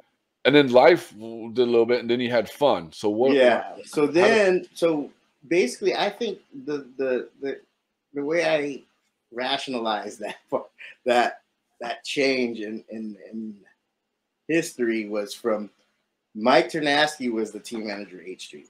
He was also the mastermind with Ron behind Life Skateboards, and then he went on to make Plan B with Sheffy and Rick Howard and Mike Carroll. And Danny Way and Colin McKay and all those dudes. But I feel like he made Life as a little test company to see what he could do if he brought a certain group of guys away from H Street and made a company. And would it work? And it worked. And then he was like, I'm done. Yeah, and then he was like, I'm going to do it again. But I'm going to take Plan B and I'm going to go team up with Steve Rocco and take it to LA and become part of World Industries. Yeah. So he blew up even more that way. And we took Life and went to Deluxe. So we were out of San Francisco because that's where Ron was from. He was in Oakland, across the way from the Bay Area, right there in Berkeley and Oakland border right there. He had the Fun headquarters. But we were distributed by Deluxe. So I still have, in my collection, I have a few of my boards from Fun and like some of the product that was made back then. But that was a good time. Then Huff and Keenan Milton were on that for a minute. Rest in peace, so R.I.P. Keenan. R.I.P. Huff too. Yep, Huff was dope, and he went on to be like what the businessman that he became after Fun. But it all started there with Ron Allen, but they were actually a little history people don't know. Keith and Keenan were discovered in New York City by Mike Ternasky and put on Life Skateboards first. Really? That's why they got on Fun. Oh, so I was wondering about that. And then I think Keenan might immediately went to Chocolate when Chocolate started. But Huff stuck it out with Ron at Fun for a while, and they got Eric Kupecki and some other heads, and I went back to San Diego and started Invisible with Laban and Dave Berthold. Dude, how was that, dude? That Invisible to me was like, I love that video, dude. And when we had Laban on our show on the previous season, we talked a lot about Invisible, and dude, Invisible was a dope ass company, dude. Well, that's awesome. I know. I know. I look back on that, and I think it should have lasted longer. But I went, some things happen. I don't even know. Life happens. Life happens. Yeah. They were still going when I quit to ride for Dynasty, which we'll get to that one. That's another good one. Donner started up his own company and asked me to ride for that when I was on Invisible. So I was like, "This is the homie for years. Like, I gotta do this." But I don't know and then I used to feel like maybe Invisible would have stayed and still been a company today if I didn't quit. But I don't know. Who knows? It can't, Hey, you can't put that all on me. I don't think they would have they probably would have, they had some issues already, must have been. I got to talk to Dave about that. Now you're wondering about it now, right? He's amazing. He's still doing Blockhead and has a family. Shout out to Dave Bergdahl and Laban. Those good guys. Good guys. Laban's still killing it, man. That's still hell yeah. Yeah, we filmed an episode at his backyard skate park. That thing's sick, dude. It's like tight transitions. Yes, that thing's so fun. I got to get out there. Yeah, you have to. I mean, I didn't get to skate because I had a tweaked ankle, but I think I know Carl and a bunch of the Red Crew guys skated there, and dude, they killed it, man. They had so fun there. Yeah, man. But yeah, your video part, I mean, for Invisible in my era was like such a amazing era because you had Laban, you had you. I mean, I can't remember who else you had on there, but I mean, those are if you're talking about Vanishing Point, then it was Matt Mumford, Ian Ross, Brian Young. There's some other head. Tobias Walker, R.I.P. Another R.I.P. Yes. That's what happens when you get old. So R.I.P. Tobias, you know, and yeah, that was the era after the first Invisible video that had Jamie Thomas in it too. Yeah. I remember Jamie. That was when Jamie was skating EMB, wasn't it? Yeah, some EMB. Some footage everywhere. He had a bunch of footage. I don't know. Yeah, but no, it definitely did. Definitely San Francisco. Yeah, and I have some San Francisco footage in that too. And then I have some Challenger. That was a dope spot. Challenger in Mira Mesa was a new school that we put like the plastic benches down a gap and skated that. And I got some good clips at that day. That's in the first Invisible video. Yeah, and you skated EMB. What was it like skating there? It was fun. Like I was always a little bit like, this isn't not my house. You know, when I was there, you know what I really loved that was Hubba Hideout behind EMB. Is there, but EMB was dope. The 7 was fresh. You know. The bricks, I wasn't used to skating on bricks that much back then. And I was like, I should have really went for the Gons gap, but I never even went. It was like, I never even like stepped to it. And then I know Laban kickflipped that thing back then, but it was just like, I don't know. I was always either like puffed out or just chilling. It was fun. I don't know. It was good. I love San Francisco, but I never really got an full open session there. Like it was like, let's go there, skate a little bit, then we would go out into the city to other spots. I never got fully like, I'm gonna skate fucking EMB. No. But I did that at Hubba Hideout, and I got some good clips. Nose grind, lip slide. I did probably front board, a bunch of stuff on that thing. It was crazy. I was looking at YouTube the other day, and they had, I guess Street League is doing. Yeah, the Hubba Hideout. They recreate classic spots that have contests on it. So are they? I don't know. It might be just that one. So did they actually go to the spot and do it, or they just? I feel like they built that behind. I don't think that's in San Francisco. I don't know. It looks like it's in a warehouse somewhere. Oh, okay. Like to me, it doesn't look like it's in San Francisco. Like because they didn't they can't rebuild the Hubba Hideout in the city of San Francisco. Oh, that thing was like huge, man. Yeah, but it also had these huge ledges down the side that went, and it was attached to a whole building.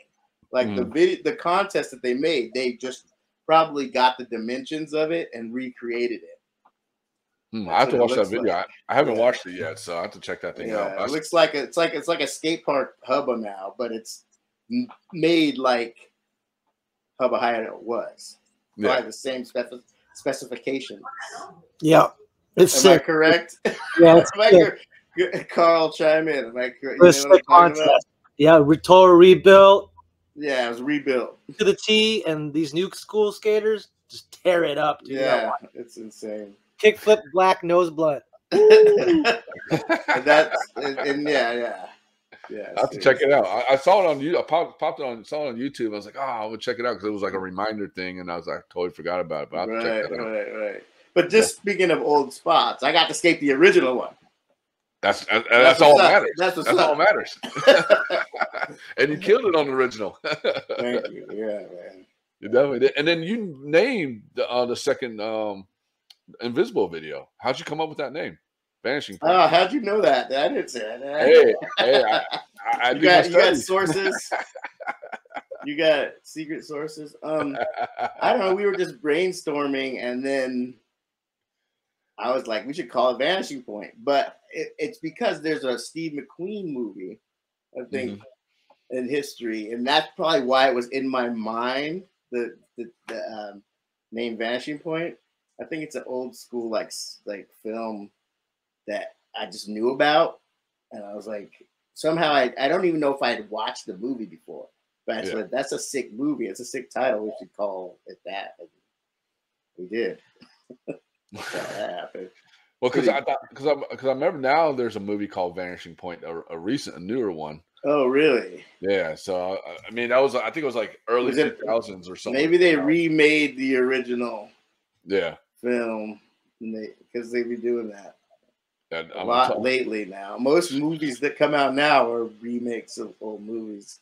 I can't even watch them. Yeah. I can't even watch them. Definitely not. And then from Invisible, you went to Dynasty. So now Dynasty is when I actually moved to San Diego. I remember when I moved out there. I remember when Dynasty was around and seeing you and Donger and Carney all skating down the beaches and hanging out Pack Drive. Right. Yeah. That's my era of moving out to San Diego is when Dynasty started, and that was such a rad company, dude. Yeah. Yeah. That was all Key and Lou. Really? He got the team together, but it was his, Asian influence, Kung Fu, Dynasty, the graphics. It was sick. I was happy to be a part of that, I wish it would have lasted longer, but it was good. It was good while it lasted. Maybe we got to go to Australia. And we got to do some fun stuff with that company. Oh, how was it? How was Australia? Australia is beautiful. I've been there a couple of times. I went there with Laban and Dave too. Yeah, the sun is still change angles. There you go. I had to have some real daylight, making me bright. But yeah. Here's one of my boards that came out within the last. Dude, that thing's dope, dude. It's the stripper kitties. I did a company called Bodega Skateboards with my homie Oscar. Okay. Oscar Wagenballer. Oscar W out here from Strong Island. That's me with the fedora I have right there. Okay. And then my name, and then the money, and then I have a milk martini in my hand. Draw, and then wait, where's the other one? Oh, and then there's the stripper kitty right there. There you go. There she is. There she is. There they are. There. Funny graphic. Funny graphic, but yeah, I don't know. We went off on a tangent, but dude, that's rad, dude. And this one's some of my original artwork. I did a collab with a company called Skate All Cities. Okay. And this is the JTMR Death Mask board. Dude, that thing's sick, dude. And so that's what you've been doing a lot in New York. Is a lot of art and music, some music, and skating. Hell yeah. That's so rad, dude. I'm so happy for you, man. As far as we went, we were just talking about naming Vanishing Point. Mm-hmm. Yeah, that was a thing that I came up with from hearing about that title, and I loved it, and then Dave loved it, and we came out with that. And then I think the last Invisible video was the Days of Plunder. Yeah. Yeah. Yeah, and that was a fun tour. We got the RV and we went all across the country. It was amazing. What's the best memory you have? There it is. I don't know. All of it. All of it. We'll just leave it there. I don't know. Good Everybody's time. wondering now, like, what's going on? Leave them wondering. That's awesome, man. Yeah. I mean, honestly, John, you've done so much for skateboarding, man, and I just want to say that. I mean, what you have done for skateboarding, you have put on a map, and people are just killing it because of people like, legendaries like you and Donger, and names go on and on and on, And I personally want to say thank you for what you have done for skateboarding. Thank you. I appreciate that. It means a lot, and it's just what we do. I mean, I'm glad that the repercussions have been that. But when we were doing it, we didn't know a lot of this stuff.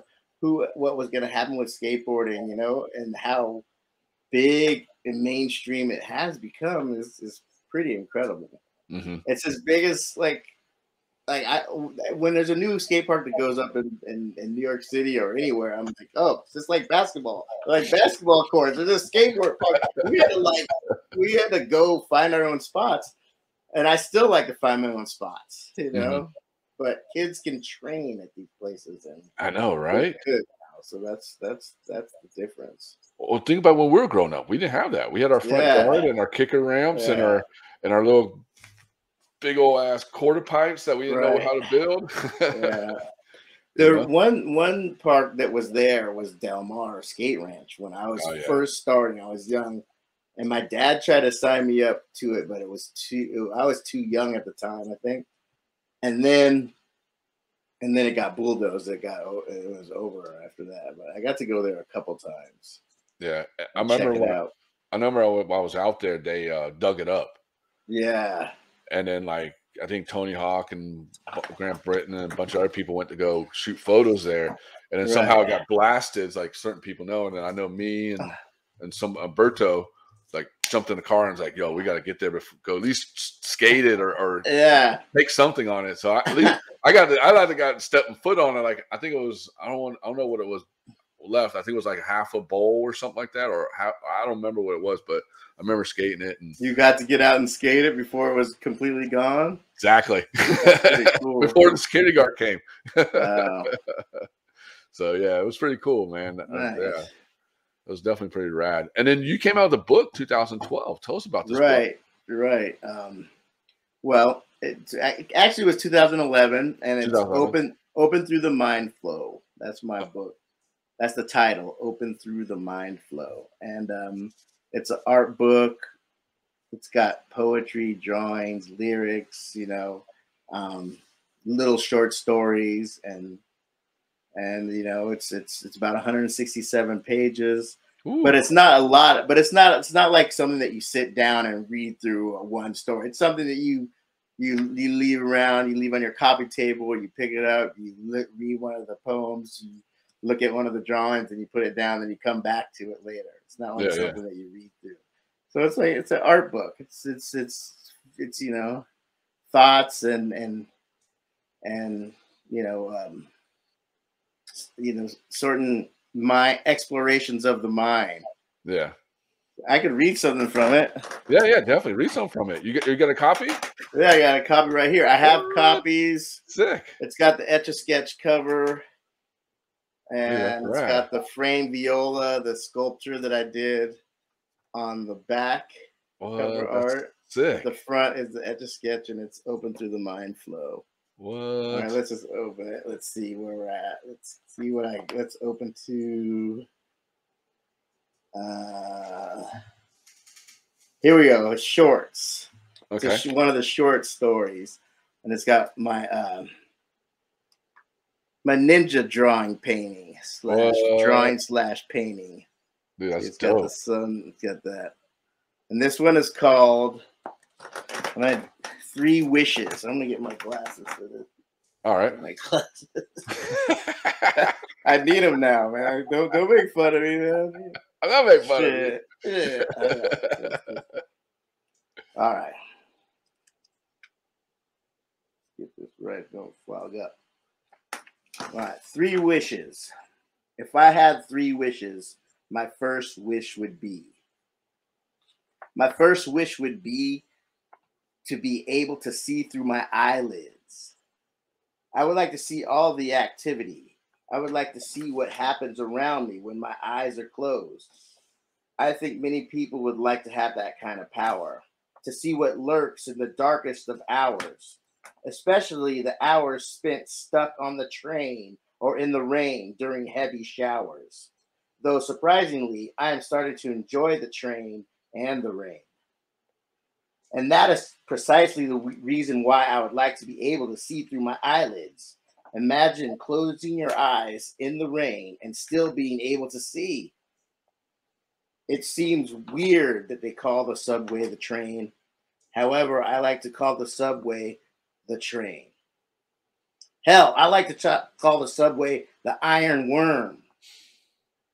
I heard it called the Iron Worm in the melting pot mix or on the street somewhere, in some unruly cipher, in some magical place where a destiny was unaware. The destination was unaware. A place with a bunch of heads talking a bunch of shit. I don't know who first called the subway the train. I don't know who first called the subway the Iron Worm. But somehow it makes the subway seem bigger. Somehow it makes it seem like every ride that I take on the train is an adventure. It makes it seem as if I'm departing from reality. It makes it feel like as if I'm embarking onto lands never before traveled. That's why. That is exactly why I guess I will be riding the subway, the train, or the Iron Worm, as I like to call it, for the rest of my life, even if my second wish comes true. When I was growing up, the train was called the choo-choo, and the choo-choo was above ground. The locomotive meant a lot. The locomotive meant freedom. It meant America. The locomotive meant being able to travel. The locomotive meant that an individual could travel state to state and do it in a relatively short amount of time. That brings us to my second wish. This second wish deals directly with travel, specifically with traveling vast distances in a short amount of time. My second wish would be able to teleport. Not necessarily to travel through time, but to be able to go anywhere you would like, to go with pure thought, meaning if you think it, you live it. Speaking of thinking it and living it, that brings me to my third wish. I guess that means that my third wish would be to be myself. I think it and I live it. Hell yeah, that's so good, dude. Hey, that's touching, man.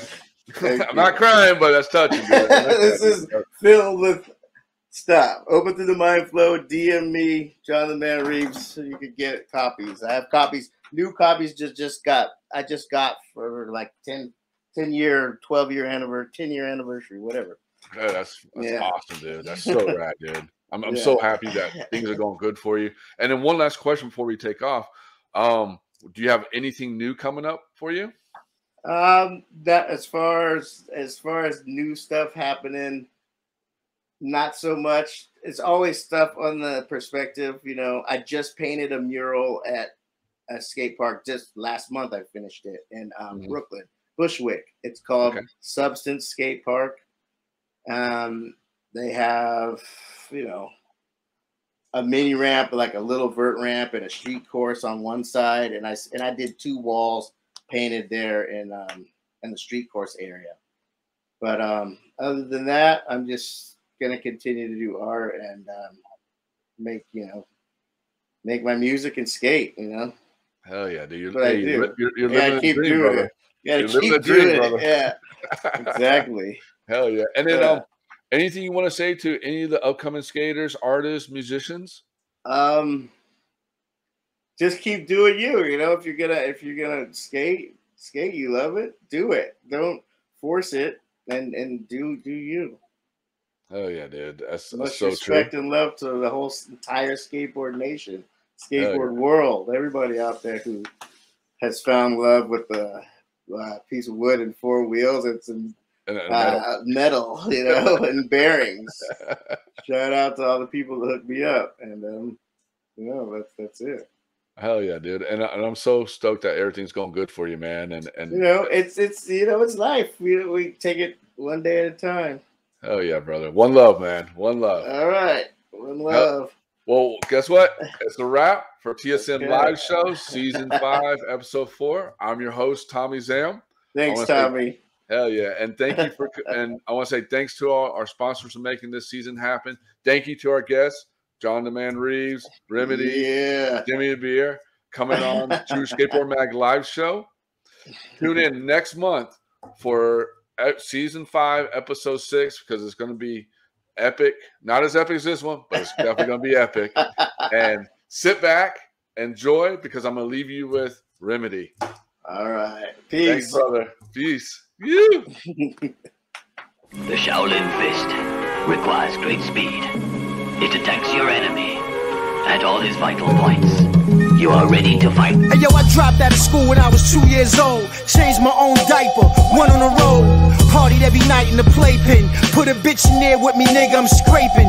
Now I'm a grown man, run around like Usain Bolt. Rambo knife in the booth when I lay my votes. Can't front, yo, I did a few lines of coke. Then I slammed Jenna Jameson, lit up a smoke. Yeah, you never know a better flower.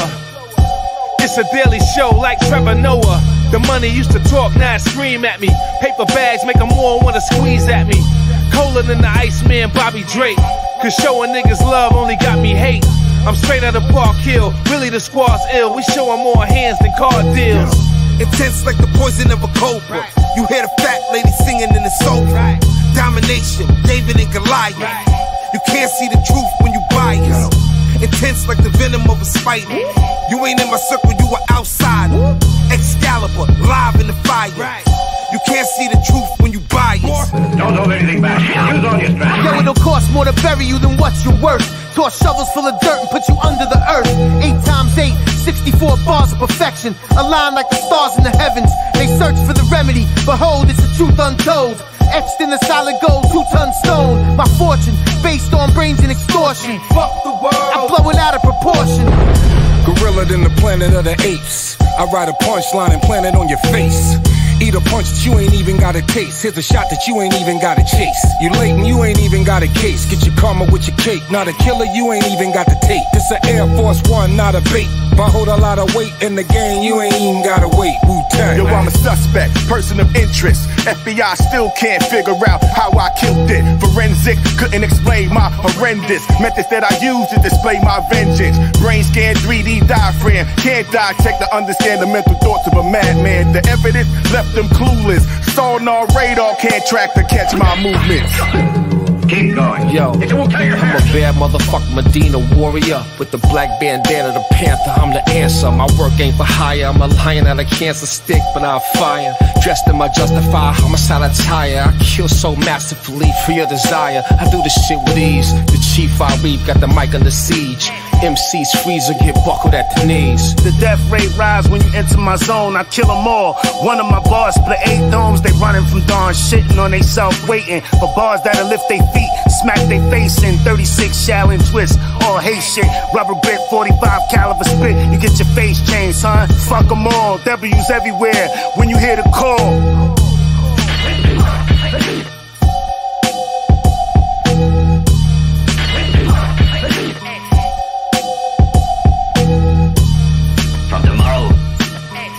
Teaching all the Wu-Tang secrets. Give him a firm foundation, and I believe he won't let us down. We all agree.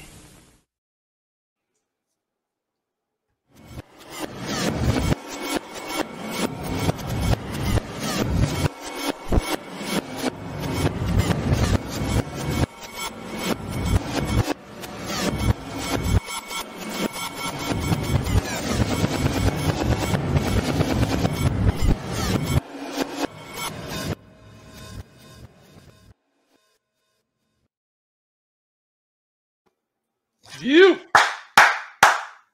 There you go. That was good. That was good. Hold on, I can't hear anybody. You're on mute, Carl. I'm gonna end it right now.